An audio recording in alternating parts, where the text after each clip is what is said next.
Oh, ha? Ang ganda ng tanggap natin ngayon mga idol. Racing radyo. Bali ang trouble nito, wala siyang sounds. Ay, naka-plug in na yan. Walang sounds. Ngayon, pag check ko, bloated yung capacitor. Nakasaksak na yan ha. Chinek ko na din yung mga pyesa niya.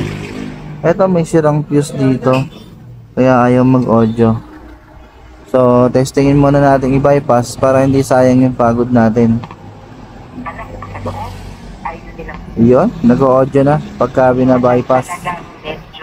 So, gagawin natin dyan, palitan natin tong pinaka-fuse nya tsaka tong capacitor na bloated.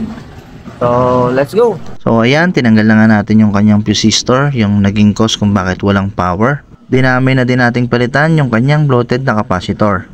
So, ayan na din yung kanyang dalawang bagong pyesa. Inihinang na din natin. And then, okay na mga idol. Nakabit na natin yung dalawang pyesa, capacitor tsaka yung pinaka-fuse niya na store. Lagyan na natin. Doon sa bata. Okay. So, yan yung isang karapatan, the right to use the surname of the father. Kung kinilala. Oo. Okay na. Okay na mga idol. So kami ni ate, pareha po kami ng Yari na apelido. pong racing transistor ni Lolo. Matutuwa na yung customer natin. Ito lang mo kasi libangan niya sa bahay. So, nakapagpasaya na naman tayo ng isang customer. Thank you for watching mga idol.